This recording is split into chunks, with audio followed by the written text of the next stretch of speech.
Buenas noches, amigos anglovidentes. El 22 de octubre de 2008 es una fiesta muy importante para el pueblo venezolano. Ese día llegó a Venezuela el metropolita Kirill, quien es metropolita de Smolensk y Kaliningrado. Este personaje de la Iglesia Ortodoxa rusa es muy importante. Él es representante de las relaciones exteriores del Gran Patriarcado de Moscú, de la Iglesia Ortodoxa rusa. Además pertenece al Santo Sínodo de esa iglesia. Pero más aún, él viene investido de la representación de 150 millones de cristianos ortodoxos. Es mucho lo que podemos decir sobre esta visita, pero nos da la oportunidad de comenzar a explicar esa relación con ese pueblo, esa nación rusa. Porque hasta ahora ha habido una leyenda negra sobre Rusia. Se ha presentado solo el aspecto de la revolución bolchevique. Y con el afán de presentarse como libertadores de América Latina, ya son muchas décadas presentándonos a Rusia como un gran peligro, como un país asesino, como un país exportador de muerte, como el gran peligro para la América Latina. Una visión muy sesgada. Naturalmente que sí, el mundo comunista lo fue. Pero Rusia es muchísimo más que eso. Y Rusia ha sido un gran bastión cristiano desde hace muchos siglos. Sabemos que el cristianismo partió de Jerusalén y se empezó a vivir dentro de una cantidad de vicisitudes, de persecuciones, de herejías, de adulteraciones de la doctrina, sobre todo sobre la persona de Cristo y sobre la Santísima Trinidad. Los nestorianos, por ejemplo, decían que Cristo tenía dos personas porque tenía dos naturalezas. Los monofisitas, que tenía una sola naturaleza, contra el pensamiento cristiano católico, que venía diciendo siempre que en Cristo hay una sola persona y dos naturalezas, la divina y la humana. El cristianismo fue viviendo crípticamente, ocultamente, hasta el año 313, en que consigue la libertad gracias a Constantino. Y de ahí entonces se abre la iglesia, se abre el desarrollo de la iglesia. También saltan las herejías. Era una iglesia así, muy sometida al emperador Constantino. Y las comunidades empezaban a resentirse de ello. Entonces se celebra la organización de esa iglesia ya liberada. Y por eso en el concilio de Nicea, en el año 325, se organizan las sedes de la iglesia. Y se organizan en este orden: Patriarcado de Roma, Patriarcado de Alejandría, Patriarcado de Antioquía, Patriarcado de Jerusalén y de último, Patriarcado de Constantinopla, que antes era Bizancio. En ese orden eran tenidos. Las herejías seguían dentro de esas jerarquías, porque todas las sedes principales que estaban dentro de lo que era el Imperio Romano se llamaban patriarcados, y las sedes que estaban fuera del territorio del Imperio Romano se llamaban catolicados. Pero en el año 451 se celebra el Concilio de Calcedonia. En ese concilio se reestudia el nestorianismo y el monofisismo, es decir, los que decían que Cristo tenía dos personas porque tenía dos naturalezas, y los que decían que tenía una sola naturaleza. Son condenados.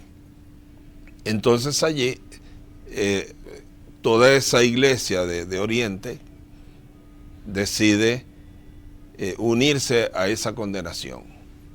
Ahí estaba representado también el concilio de Calcedonia.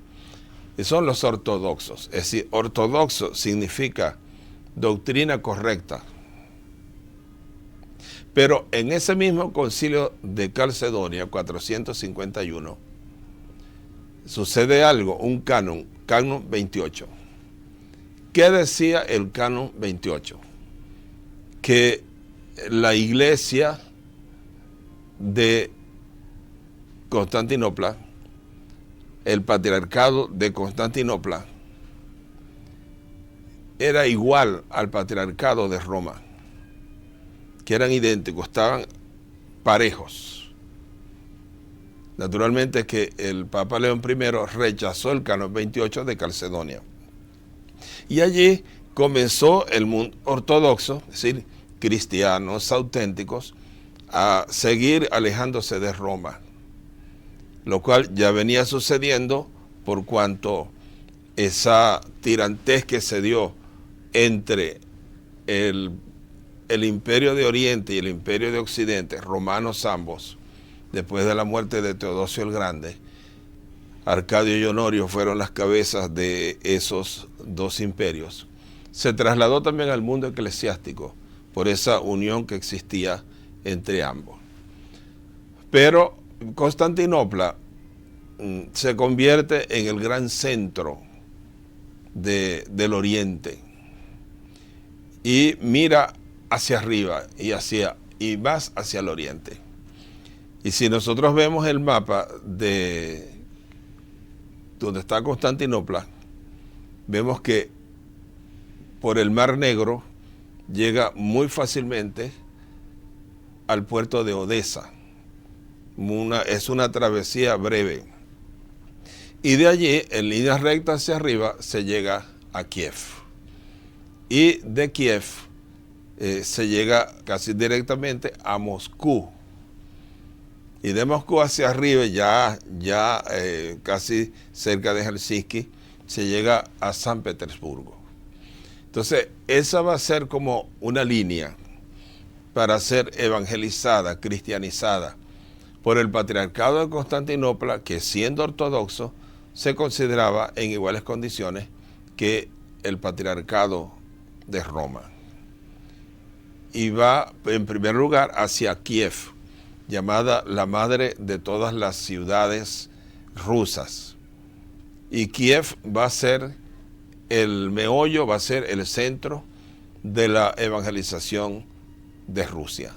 Una Rusia ortodoxa, cristiana, doctrinalmente correcta, pero con problemas con Roma.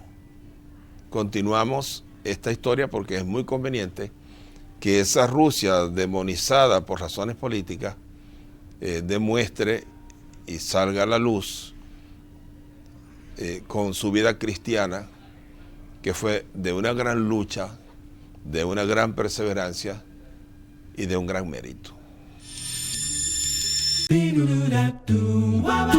El sistema de salud Mother Radford cuenta con el servicio de rehabilitación, tanto para niños como para adultos, para todas aquellas enfermedades y condiciones neurológicas y traumatológicas que ameriten rehabilitación, brindándoles como tratamiento fisioterapia y terapia ocupacional.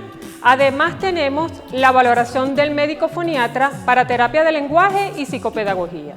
Sistema de salud Mother Radford. Invitamos a nuestros usuarios a visitar el servicio de rehabilitación tanto en el ambulatorio Los Modines como el hospital Mother Radford. Ser solidario, valor humano. Amigos Ángulo Videntes, el equipo de Ángulos se trasladó a Caracas con motivo de la venida del metropolita Kirill de Smolensk, Kaliningrado. Y estamos aprovechando para grabar en un hotel, por eso hay algún ruido que entra en esta grabación que es natural de un hotel. El patriarcado de Constantinopla se preocupó de la evangelización de todo ese territorio que quedaba al norte.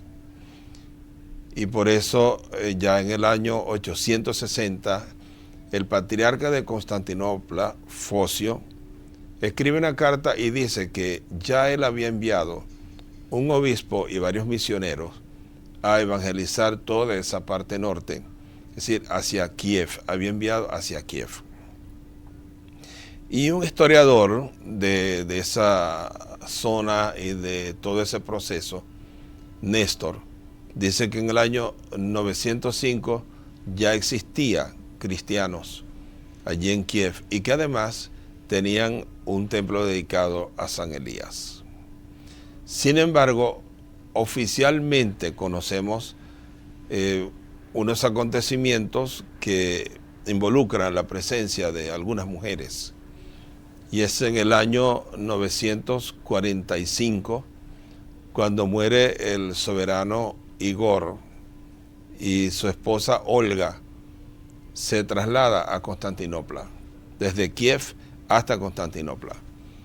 Y es bautizada en Constantinopla por el patriarca Poliuto. Ella regresa a Kiev y comienza todo un proceso de evangelización de Kiev y trae misioneros para que la ayuden en ese trabajo. Sin embargo, es su hijo Vladimir quien introduce a Kiev en la vida cristiana de una manera organizada. En el año 986, Vladimir se bautiza y lo bautiza un patriarca que le impone una confesión de fe dura si se quiere, contra los latinos.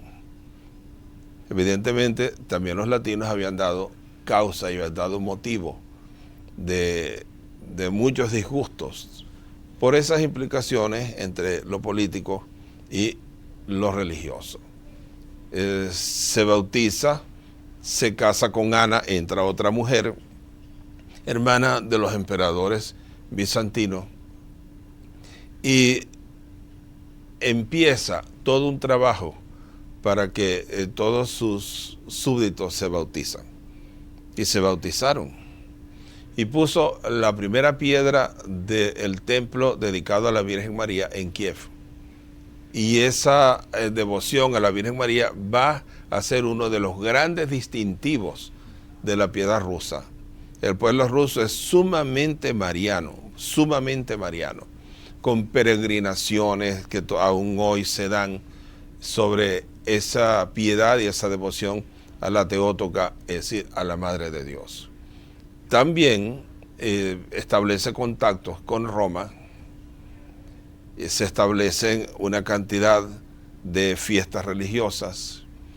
Y en esa misma época, Antán, quien es un monje que venía del monte Athos, un monte del cual hablaremos posteriormente, porque es muy importante para el ecumenismo, y funda un monasterio en Kiev. Ese monasterio se convierte en el gran difusor cultural de toda Rusia, desde Kiev. Y por eso el metropolita Kirill decía en la Asamblea Nacional de Venezuela que ellos andaban dando a conocer quiénes eran, dando testimonio de su fe y sus obras, y entre otras cosas dijo que ellos habían culturizado la Rusia. Y es así, los conventos, los monasterios, pero comenzó con esa fundación del monasterio de Kiev hecha por Antán. Y sale, por supuesto, una fe ortodoxa. Ya cuando llega el siglo XI, encontramos otras señales de esa relación entre el patriarcado de Constantinopla y Kiev, cuando encontramos, por ejemplo, al teólogo Hilarión, quien escribe además una obra sobre la Santísima Trinidad con un gran influjo de San Gregorio Taumaturgo, quien había muerto en el siglo III y había sido discípulo de Orígenes, el padre que escribió la primera sistematización teológica que se conoció en el cristianismo. También en Kiev sale el monje Pacomio y habla de la tercera Roma. La tercera Roma sería entonces Kiev. Es la importancia de ese centro espiritual, diríamos el auge, el crecimiento que tuvo Kiev, llevó a esa teoría. Pero al mismo tiempo apareció otro personaje llamado Sario, quien estaba trabajando en todo lo que se refería a una judaización, que esto se va a ver en varias oportunidades con la Iglesia Ortodoxa rusa, ese intento de judaizar el cristianismo.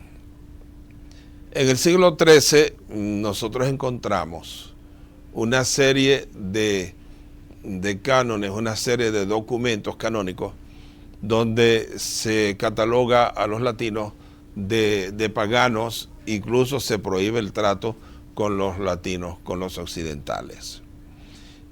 Y allí influyó muchísimo todo lo que se refiere nada menos que a las cruzadas. Toda la razón del mundo asiste al Papa Juan Pablo II cuando pidió perdón por la existencia de las cruzadas.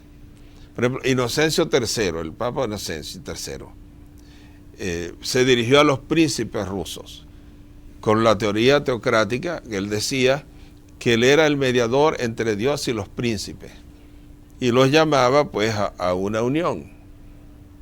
Pero Inocencio III había sido quien había lanzado la Cuarta Cruzada. Y justamente la Cuarta Cruzada, ¿qué hizo? Destruyó Bizancio o Constantinopla, que diríamos la madre en la fe del mundo de Kiev. Y esa destrucción involucra violaciones, quemas, robos, destrucción, saqueo, así se conoce. El saqueo de la Cuarta Cruzada, que caballeros supuestamente muy cristianos y muy bendecidos en Occidente, arrasaron con lo que era el meollo de la fe del pueblo de Kiev. Eso hizo que la Iglesia Ortodoxa se fuera separando aún más, porque veían que los hechos contradecían esa fe, y una fe que producía unos efectos de matanzas, de violaciones y de todo, no podía ser una fe respetable. Tenían razón. El Papa Juan Pablo II pidió perdón por las cruzadas, y fueron 7 cruzadas. En ese momento también hubo algo importante para Kiev, y fue que San Jacinto, así lo llaman, el monje Jacinto, fundó otro convento en Kiev, y así se fueron fundamentando todos. Y se fue creando por las agresiones bélicas de los cristianos en Occidente contra lugares muy importantes de la fe ortodoxa. Se fueron creando unas rivalidades tan fuertes, que cuando Isidoro, el patriarca, metropolita, va al Concilio de Florencia y declara la unión de su iglesia con Roma, cuando regresa a Rusia lo ponen preso. De tal manera que cuando se habla de la ortodoxia y de la unión, tenemos que tomar mucho en cuenta las circunstancias históricas, no religiosas, que influyeron notable y escandalosamente en esta relación. Porque las cruzadas ciertamente fueron un escándalo desanimante de la unión, y fueron culpables en un porcentaje casi total de esa contradicción y de esa división entre la Iglesia Ortodoxa y la Iglesia Católica y Apostólica de Roma. Seguimos con ustedes.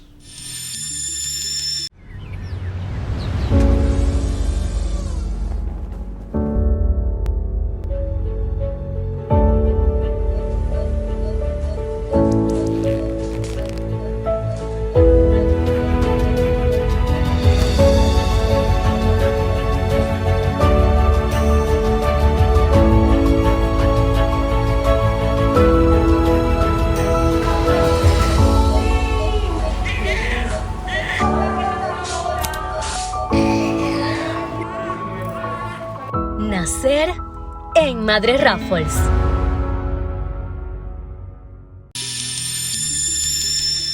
Amigos anglovidentes, continuamos con la historia religiosa, sintéticamente, por supuesto, de Rusia, porque es una historia muy rica, muy rica. Podríamos hablar de un segundo periodo que comenzaría en mayo de 1453. Ese año es un año clásico, y es clásico porque esa fecha fue la fecha de la toma de Constantinopla por Mahomet II. Es una época y es un momento muy difícil. La toma de Constantinopla le costó muchísimo a Mahomet II, de tal manera que pudo, por un descuido de una pequeña puertecita que dejaron abierta en una de las murallas. Pero hay unos relatos muy detallados de cómo fue esta toma. Esta toma de Constantinopla hace que se rompa ese ligamento entre el patriarcado de Constantinopla y lo que diríamos que es Kiev, y seguimos con Kiev. Eso provoca que baje el influjo bizantino sobre la Iglesia de Rusia. Viene el zar Iván III desde esa época y se abre a Occidente y llama artistas de Occidente y personajes de Occidente, poetas de Occidente. Y su sucesor, Iván IV, es el primero que recibe el título de zar. Ya para entonces hay dos corrientes que se agitan dentro del cristianismo ruso. Una corriente grecófila que va hacia los griegos y otra que se llama tradicionalmente la corriente latinofrónica. Unos tendían hacia Occidente, y ya vamos a ver cómo, y otros tendían más bien hacia el mundo griego, que es el mundo bizantino, aunque ya no podían tener las relaciones que habían tenido antes. Pero sí llama la atención que el zar y el patriarca de Moscú se unen y llaman a un monje, Epifanio, para que revise los libros litúrgicos. Creo que es muy importante este hecho, esa preocupación por depurar la ecología cristiana, porque la Iglesia Ortodoxa ha sido muy cuidadosa de la pureza de su doctrina. Sobre todo en ese momento, ya estamos en el siglo XVI, se empieza a notar o a filtrar un influjo protestante. Sí, un influjo protestante.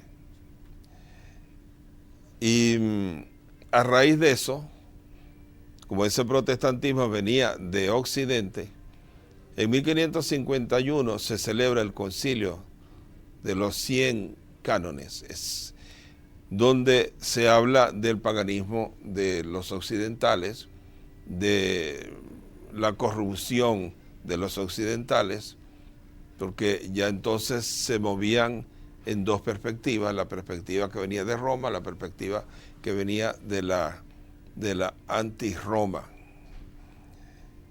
Y empiezan ellos a hacer todo un trabajo, pero como ya no hay un contacto con Constantinopla, en 1589 el patriarca de Moscú hereda el patriarcado de Constantinopla, lo cual refuerza muchísimo la situación. También es un periodo interesantísimo, porque es el periodo de la Academia Teológica de Kiev. Esta Academia Teológica es naturalmente catolizante. Fue al principio un colegio de los jesuitas que tuvieron mucho que ver con el mundo ruso. Y luego unos teólogos, Pedro Skarga y Benedicto Herben, hacen todo un trabajo de tipo escolástico, curiosamente, y va tomando mucha fuerza. Ellos defienden, por ejemplo, al patriarca de Kiev, que declaró su unión con Roma en un sínodo que se celebró en Brest, Litovsk, y allí los obispos y el patriarca o el metropolita hicieron esa decisión, pero los fieles no lo siguieron. La Academia Teológica de Kiev seguía avanzando, occidentalizando. Entonces aparece un teólogo que se llama Pedro Mochila, que reacciona y entonces se hace antiunionista, antiprotestante, anti-Roma, pero al mismo tiempo funda un colegio al modo de los jesuitas, que tenían pues todo un modelaje muy importante en esta materia. Por esa época también aparece una obra muy importante, que es la obra de Macario, en que establece un santoral, 12 volúmenes sobre vidas de santos, y eso es sumamente atractivo, sumamente importante para aquella comunidad, porque recibe unos héroes cristianos, unos héroes de la fe y un modelaje. Los estudios en la Academia Teológica de Kiev tiene el arco de humanidades, filosofía y teología.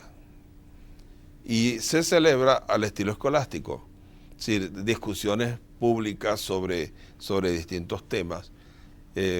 Siguen mucho a San Roberto Bellarmino, quien es un gran teólogo jesuita, y tienen un cultivo bastante profundo de Aristóteles, de Santo Tomás, es decir, son tomistas. Es una escuela netamente catolizante. Esa academia de Kiev va a ser sumamente importante, porque muchos alumnos salidos de Kiev van a diseminarse por distintas partes de Rusia, sembrando la fe y organizando algunas cosas que tuvieron la oportunidad de hacerlo. Por eso, cuando se habla del cristianismo ruso, es necesario hablar de la Academia Teológica de Kiev. Fue una gran escuela, pero tuvo sus bemoles. Seguimos con ustedes. El sistema de salud Madre Radford cuenta con el servicio de rehabilitación, tanto para niños como para adultos, para todas aquellas enfermedades y condiciones neurológicas y traumatológicas que ameriten rehabilitación, brindándoles como tratamiento fisioterapia y terapia ocupacional. Además tenemos la valoración del médico foniatra para terapia de lenguaje y psicopedagogía. Sistema de salud Madre Radford. Invitamos a nuestros usuarios a visitar el servicio de rehabilitación tanto en el ambulatorio Los Modines como el Hospital Madre Radford. Ser solidario, valor humano. Amigos ángulo-videntes, con motivo de la visita del metropolita Kirill de Smolensk, Kaliningrado, representante del Patriarcado de Moscú, Alexei II, para las relaciones internacionales de la Iglesia Ortodoxa Rusa, y además es miembro del Santo Sínodo de la Iglesia Ortodoxa Rusa. Estamos haciéndoles llegar unos jalones de la historia religiosa de esa gran nación rusa, tan desfigurada y tan demonizada durante muchas décadas para nosotros. Llegamos a lo que podríamos hablar sintéticamente como de una tercera etapa, la etapa de 1689, ahí comienza, cuando asciende al trono de Rusia, de Moscú, Pedro el Grande, llamado el Grande por toda la cantidad de obras que hizo y un hombre abierto al mundo occidental, un hombre muy internacional, un hombre que buscaba el arte allí donde se podía conseguir, y asumió, pero de una manera radical, incluso quería el control de la vida religiosa de Moscú, y de hecho lo tomó. Por eso encontró en Moscú ya un colegio jesuita, echó a los jesuitas de Moscú, y en su lugar un monje llamado Esteban Yaroboski fundó una academia o un centro teológico que era eslavo greco latino. ¿Por qué latino? Porque él era alumno de Kiev. Entonces es una influencia, una prolongación. Sin embargo, fueron muchas las leyes que Pedro el Grande dio en materia eclesiástica y en materia religiosa. En el 1721 hace algo muy grave Pedro el Grande, y es que suprime el patriarcado de Moscú. Suprime el patriarcado de Moscú y en su lugar establece el Santo Sínodo. Un Santo Sínodo que él manejaba a su antojo, porque era lo que él deseaba. Naturalmente lo llaman el Grande porque hizo una cantidad de reformas, una serie de progresos, y en el mundo civil, pero en el mundo eclesiástico también. En el mundo eclesiástico, por ejemplo, disminuyó mucho la fuerza popular del clero, la influencia del clero. Controló todo lo que era la educación teológica. Ya para entonces existía un gran centro teológico en Moscú, el de Kiev ya estaba, tenía otro centro teológico en San Petersburgo y en Kazán. Eran 4 grandes centros educativos de la Iglesia Ortodoxa rusa. Él además hizo algo que revivía lo que se había vivido en Constantinopla, que era el iconoclasmo, es decir, la guerra contra las imágenes, porque él prohibió las estatuas y las imágenes dentro de las iglesias. Indudablemente eso es un influjo que tiene que ver mucho también con la influencia protestante que había también llegado a Rusia, y tiene mucho que ver también con la influencia judía que allí se tenía. Pero hubo algo importante, fue que Pedro el Grande buscó relaciones con la iglesia de Constantinopla, y la iglesia de Constantinopla se rehusó, rechazó esas relaciones, y las rechazó porque la iglesia de Constantinopla vio como Pedro el Grande tenía oprimida a la iglesia ortodoxa rusa y no quería entrar en conversaciones estando en esas condiciones. En cambio, la Universidad de la Sorbona le ofreció una relación con la Iglesia Católica y él la rechazó. Él la rechazó. Por ese tiempo también, y bajo el dominio de Pedro el Grande y todo ese influjo occidental, hubo otro monje, Teófanes Prokofiev, que introdujo la literatura luterana en Moscú. Entonces ya viene otro elemento que va a pesar sobre esa fe ortodoxa que luchaba muchísimo para mantenerse dentro de su fe contra todas esas perturbaciones del mundo occidental, del mundo latino. Sí, esos son aspectos de la Iglesia Ortodoxa que es necesario tomarlas en cuenta, porque muchas veces se habla de la Iglesia Ortodoxa rusa y se piensa enemigo. No, ellos se preocuparon mucho por conservar la fe. Esa lejanía, ese apartamiento de Roma, tenía razones más históricas, a mi manera de ver, a mi manera de analizar, más históricas que teológicas. Los testimonios negativos que se habían dado con las 7 cruzadas y muchas cosas más que se habían dado en el mundo cristiano occidental. Después de Pedro el Grande viene una persona muy famosa,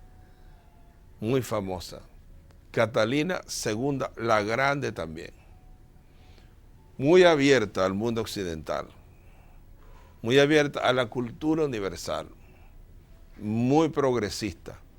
Por cierto, que ella tuvo unas excelentes relaciones con un venezolano muy importante, Francisco de Miranda, quien llegó a ella a través del ministro Potensky, quien la engañaba porque las aldeas de Potensky era un grupo de gente que las vestía de distintas formas y esperaban a la zarina en distintos pueblos, la aclamaban, la vitoreaban, ella nunca supo que eran las mismas personas, se llama las aldeas de Potensky.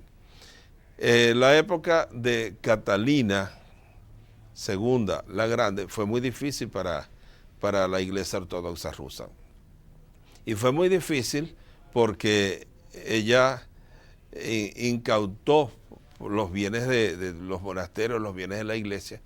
Claro, los dedicó a obras sociales porque tenía, eso sí, una gran preocupación en esa línea. Pero además, cosa muy extraña, ella aumentó los seminarios, muy extraño, aumentó los seminarios. Y cosa aún más importante, la dimensión de una iglesia ortodoxa rusa misionera tuvo una especial figuración, un especial momento bajo Catalina II la Grande, porque de allí salieron misioneros rusos para evangelizar Alaska y misioneros rusos para evangelizar las islas aleutianas y Kuriles. Eso fue pues un periodo que podríamos decir tuvo sus claroscuros. Por una parte tuvo persecuciones, por otra parte tuvo promociones de la fe, pero para hablar concreta y exactamente de por qué se daban esas situaciones, sería necesario ir a buscar otras razones que no son propiamente cristianas y que sí influyeron también en la Iglesia Ortodoxa rusa, sobre todo en el mundo conventual. Seguimos con ustedes.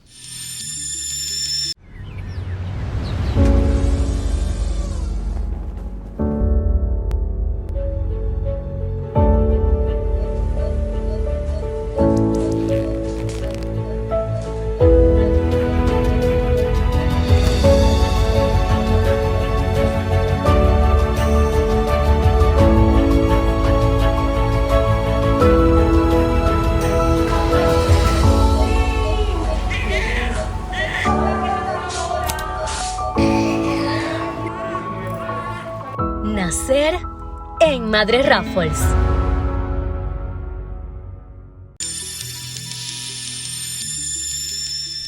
Amigos angulovidentes, continuamos esta interesantísima y vibrante historia del cristianismo en Rusia.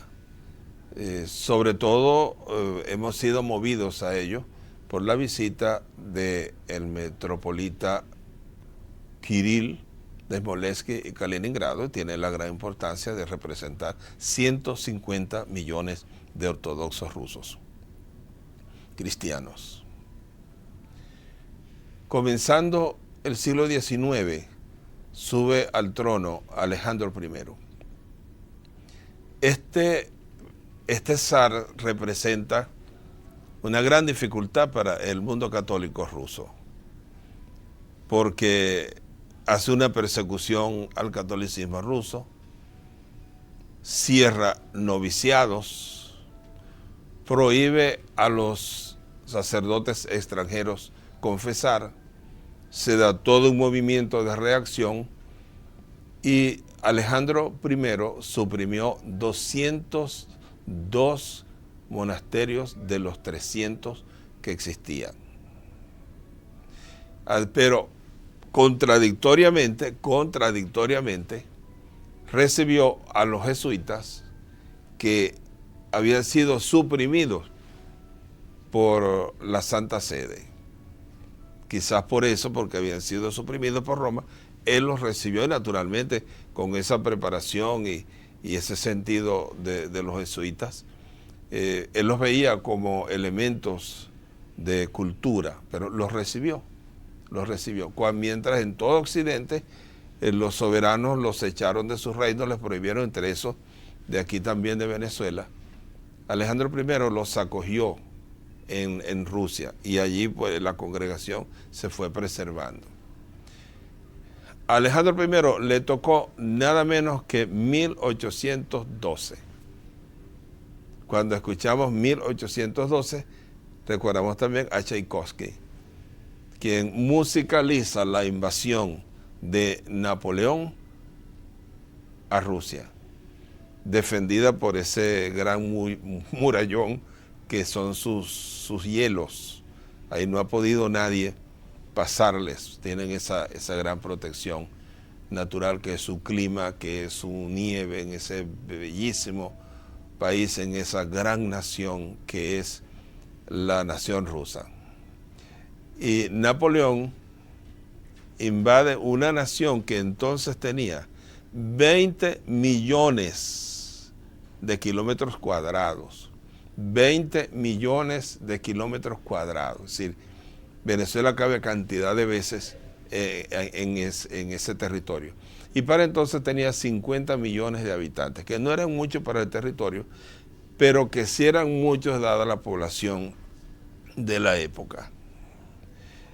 Alejandro I toma una actitud, además de defensa, de decir que la Iglesia Ortodoxa rusa está amenazada, que está en peligro. Entonces decide declarar una guerra santa. Y eso sabemos ya por la historia lo que le pasó a Napoleón después de algunas victorias. Encontraba ciudades quemadas, tuvo que devolverse, todo maltrecho. Allí murió el poder de Napoleón en Rusia, en ese ataque a Rusia. Pero Alejandro I, como una cosa muy curiosa, echa de Rusia a los jesuitas a los cuales había recibido. Se dan muchas cosas difíciles bajo Alejandro I.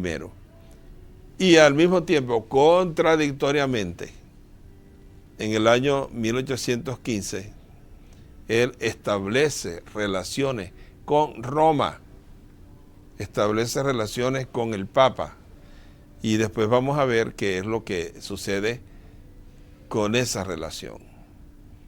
Pero sí, repetimos, es muy notable, es muy curioso que Alejandro I no solamente echó a los jesuitas del mundo ruso, sino que además prohibió que los jóvenes rusos viajaran a Occidente o a cualquier otra parte a educarse con los jesuitas. ¿Por qué? La historia tiene muchas respuestas.